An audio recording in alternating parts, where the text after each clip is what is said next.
Chrétien démocrate est votre invité, Alexandra Ben Saïd. Bonjour Jean-Frédéric Poisson. Bonjour. Une question d'actu, iTélé, 3 semaines de grève, iTélé qui devait diffuser le débat, vous feriez quoi vous? Je ferais quoi, c'est-à-dire? Vous seriez au pouvoir, vous êtes bien candidat à la primaire. Oui, mais je ferais quoi par rapport à la grève d'ITélé? Par rapport à la grève d'ITélé. Alors ça, est-ce que ça vous indigne? Non, je comprends que les journalistes d'ITélé puissent protester comme ils le font contre ce qu'ils considèrent être une dérive éditoriale de leur chaîne. Je le comprends. Je comprends aussi que, ils aient quelques préventions par rapport à un de leurs collègues qui est ennuyé en ce moment dans des affaires qui sont on va dire un peu bizarroïde. Donc tout ça, je l'entends bien. Maintenant, vous savez, il n'appartient pas au pouvoir public de se mêler d'un conflit qui oppose des salariés à leur employeur. On parle de la primaire. Pour vous, les électeurs de François Bayrou et les déçus du hollandisme, ils sont légitimes à venir voter? Ah, mais tous les électeurs sont légitimes à venir voter. Les républicains et les familles politiques associées ont souhaité que cette primaire soit ouverte. Elle est donc accessible à absolument tous les électeurs. Et je ne vois aucun problème à ce que tout le monde, tous ceux qui veulent voter, puissent venir voter. Maintenant, il appartient à chacun de savoir s'il peut en conscience signer la charte qui dit qu'il respectera ou elle respectera les valeurs de la droite et du centre, à chacun de savoir s'il honore sa signature ou pas. Et qu'est-ce que vous en pensez? Vous avez vu les derniers sondages, ça sera soit Juppé, soit Sarkozy, c'est fait? Non, je ne crois pas que ce soit fait. Les sondeurs considèrent que il leur manque aujourd'hui encore à peu près la moitié des panels qu'il faut pour avoir une idée précise de la préfiguration du scrutin. Il me semble par ailleurs que tout ça est très très volatile quand on ne sait pas qui va venir voter à 1 million d'électeurs près, puisqu'on parle d'une fourchette qui va de 2,5 millions à 3,5 millions, ça veut dire qu'absolument rien n'est fait. Il peut y avoir une surprise. Ah oui, il peut y avoir une surprise, oui, comme la finale de l'Euro de football dernièrement est une surprise. Jean-Frédéric Poisson, vous avez parlé de la charte justement et des valeurs. Depuis le premier débat, vous avez dû sortir de l'ambiguïté. Vous avez dû certifier que vous soutiendrez le gagnant, quel qu'il soit. Oui, mais je l'avais déjà dit. Il faut faire partie de cette primaire coûte que coûte. Non, c'est pas qu'il faut faire partie de la primaire coûte que coûte. Je ne peux pas être mis en défaut d'avoir jamais trahi ma signature ni mon engagement personnel. En 22 ans de vie politique, je ne vais pas commencer maintenant. Et donc ce que j'ai dit, je le répète, je l'ai dit à maintes reprises, j'ai signé la charte des primaires, je soutiendrai donc celui qui gagnera la primaire. Je le ferai parce que c'est ma conception de l'engagement et la fidélité à ma parole et à ma signature. On vous a posé la question sur Juppé le 24 octobre et vous avez dit on verra. Je vais terminer. Non, mais je me suis expliqué sur ce on verra. Je vous renvoie à ce que j'ai écrit sur mon blog sur le sujet. Maintenant, je répète qu'effectivement, je le ferai pour des raisons éthiques parce que c'est ma conception de l'engagement. J'aimerais pouvoir le faire pour des raisons politiques un peu plus enthousiasmantes. Justement, on va en parler. Si c'est Alain Juppé, ça sera compliqué pour vous quand même. Ça va être compliqué, bien sûr, mais je l'ai jamais nié. Qu'est-ce que vous allez faire alors? J'ai toujours considéré que, effectivement, il y avait entre le projet que présente Alain Juppé et le mien, sur la question des flux migratoires, sur la question des relations avec l'islam, en particulier avec les frères musulmans, sur la question du cadre général de l'Europe. On connaît vos convictions, mais comment ferez-vous? Sur au moins ces 3 sujets-là, je pense que nous aurons des difficultés. Bien, justement, la primaire, si elle doit servir à désigner un chef qui ensuite part tout seul dans le soleil couchant comme Lucky Luke sur son cheval, pardon, ça sert pas à grand chose.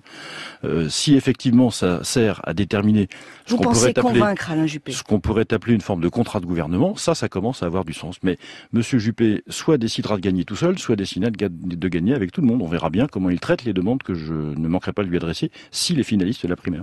Jean-Frédéric Poisson, vous parlez des flux migratoires. Qui a dit avant-hier, il n'y a pas à avoir peur de l'intégration des cultures parce que l'Europe s'est faite par l'intégration des cultures. L'Europe s'est faite par l'immigration. J'aurais pu dire ça. C'est pas François en l'occurrence. Eh ben, voyez, ça m'étonne pas. J'aurais pu dire ça moi aussi, parce que c'est historiquement parfaitement vrai. Simplement, j'aimerais qu'on prenne en compte une chose qui est l'exaspération actuelle des Français sur ce sujet. Nous sommes un peuple généreux. Ça fait pas de doute. On le démontre tous les jours en soutenant dans le monde entier ceux qui prennent des tremblements de terre sur le nez, des inondations, je ne sais pas quoi. Et il faut être fier de ça. Nous accueillons, y compris dans ma circonscription, des migrants qui viennent de Syrie, d'Afrique ou d'ailleurs. Et il faut être fier de ça. Simplement, il y a un moment où il faut entendre les Français qui ne peuvent plus le supporter, au sens physique du terme. Ils n'arrivent plus à porter ce qu'ils considèrent comme une charge qui est trop lourde pour eux. Ça, il faut l'entendre. Il ne faut pas balayer ça d'un revers de la main. Et donc, dans un certain nombre d'endroits, ce choc migratoire les percute, il les déstabilise, il les met en colère, et donc c'est la raison pour laquelle je fais partie de ceux qui pensent que, malgré toute la richesse que ça peut représenter, il faut y mettre un coup d'arrêt. Un choc migratoire, les chiffres sont pas tout à fait, désignent pas tout à fait un choc. Quand même, on continue à parler de politique. On parle de 200 000 migrants légaux par an, plus 200 000 illégaux. Enfin, je parle ça pas de sont les entrées, hein. On parle pas du sol, là, quand on dit ça. Mais on continue à parler de politique. Vous avez annoncé un meeting en décembre avec Robert Ménard. Qu'est-ce qu'il y a des Non, j'ai jamais annoncé de meeting en décembre avec Robert Ménard. Un certain nombre de personnes l'ont annoncé. Le 12 décembre au soir, je présiderai le conseil d'agglomération de la communauté de Rambouillet-Territoire, comme c'est prévu depuis le mois de septembre dernier. Donc c'est une question d'agenda. Donc c'est pas une question d'agenda, non, c'est que les organisateurs ont finalement annulé ce meeting, donc il n'aura pas lieu. Le pont entre la droite et l'extrême droite, c'est vous, Jean-Frédéric Poisson? Non, pas particulièrement. Je pense que d'abord les électeurs font ce pont eux-mêmes, premièrement. Deuxièmement, quand le Front National alerte sur un certain nombre de problèmes du pays, je l'écoute, parce que ces élus sont légitimes à alerter et que les populations qu'ils représentent ont ces problèmes-là. En revanche, quand le Front National défend des positions sur la peine de mort, sur il les défend plus vraiment maintenant, on parle de référendum. Oui, enfin... Peut-être pas si éloigné que ça. Le filou, mais quand même génétique, est quand même présent. Sa vision de la laïcité, sa vision extrêmement centralisée, très laïcarde de l'éducation nationale, tout ce qu'il dit sur... ça sont plutôt des principes, mais ce qu'il dit également sur sa vision de l'Europe et de l'euro sont des choses que je ne partage pas. Sur l'Europe, par exemple... notre maintien dans le continent européen pour la protection des frontières extérieures de l'Europe est une nécessité. Il y a d'autres sujets sur lesquels on pourrait également détailler ce point. Allez, quelques secondes sur l'éducation, vous en parlerez ce soir. Avec vous, j'ai bien compris votre projet. Les enseignants n'auront plus le statut de fonctionnaire ? Ça dépend lesquels. 2, ça fait partie des choses qu'il faudra discuter. Mais troisièmement, ce ne sera pas aussi systématique que ça, nous en particulier pour ceux d'entre eux qui auraient des responsabilités, soit d'encadrement, soit de contrôle. Qu'est-ce que vous ne privatiserez pas ? Vous voulez la défense, externaliser des missions de l'État ? La défense, la justice, la sécurité, toutes les fonctions régaliennes en particulier. Et la diplomatie, bien sûr. D'accord. Et tout le reste est privatisé, confié au privé ? Tout le reste n'est pas privatisé. Le reste nécessite de discuter avec l'ensemble des personnes qui sont concernées. Jean-Frédéric Poisson, merci d'avoir été sur France Inter. Merci à vous, Alexandra Ben Saïd. Je ne sais pas si je dois vous inviter à écouter ce qui suit, Jean-Frédéric Poisson. Pourquoi pas ? Bon, ça va piquer un peu les oreilles peut-être. 8h moins 3. Charline Vanhoenacker, vous profitez de la présence de Jean-Frédéric Poisson pour lui amener 2 fervents militants. Vous leur laissez votre micro. Il s'agit de Marie et de Jésus. Oh, comme je suis émue. Jésus, moi-même Joseph. Je n'aurais qu'un mot. Poisson président. Dis bonjour mon chéri. Bonjour Jean-Frédéric, bonjour. Je suis très ému de vous voir en vrai. Vous êtes notre meilleur porte-parole. Grâce à vous, cette primaire, c'est la primaire de la droite, du centre et du Saint-Esprit. Oh, il vous adore. Allez, ne sois pas timide. Serre-lui la main. Mais allez. maman, je saigne des mains, tu sais bien. Oh, écoute, mais Jean-Frédéric aussi, il a serré la main de Bachar el-Assad l'année dernière. Oui, mais j'ose pas. Oh, écoutez, il vous adore. Il y a juste votre déclaration sur le lobby sioniste qui lui a fait un petit peu peur. Oui, parce que Jean-Frédéric, moi je suis juif quand même à la base. Mais sinon, j'aime tout, hein, votre position anti-PMA. Oui, tout. Sans la PMA, tu serais pas là, mon chéri. Hein. Oui, c'est vrai, mais on a tous nos contradictions, maman. Regarde, moi, je suis barbu, par exemple. Et moi, je suis voilé. Voilà. Bon, alors, en tout cas, Monsieur Poisson, vous n'êtes pas encore président, que vous accomplissez déjà des miracles. Oui, parce qu'à côté de vous, Fillon a l'air d'un progressiste. Hein. Oui, et ça, c'est plus dur que de guérir les lépreux, croyez-moi. Oui. Et puis, vous êtes devant Jean-François Copé dans les sondages. Oui, ça, c'est peut-être pas un miracle, par contre, maman, parce que même un ficus, il serait devant lui, je pense. Oui, c'est pas faux. Mais attention, Jean-Frédéric, méfiez-vous des autres à droite. Oui. Chez les Républicains, ça fait longtemps qu'ils ont appris à multiplier les pains. Oui, et même ceux au chocolat. En tout cas, si les homosexuels, les juifs et les arabes ne votent pas, vous avez toutes vos chances. Oui, d'ailleurs, Jean-Frédéric, quand vous demandez à Alain Juppé de clarifier sa relation avec Bayrou, vous pensez à quoi ? Ne me dites pas que... Oh mon Dieu ! Non, arrête de parler de papa, maman.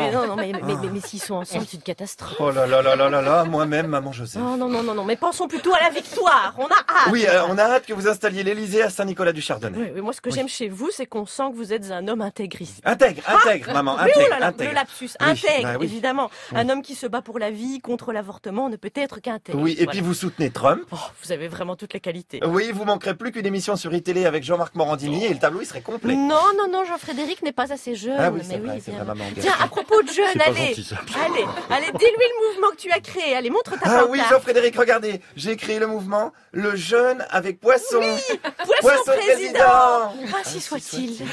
Merci Charline Vanhoenacker et Guillaume Meurice, à retrouver en vidéo avec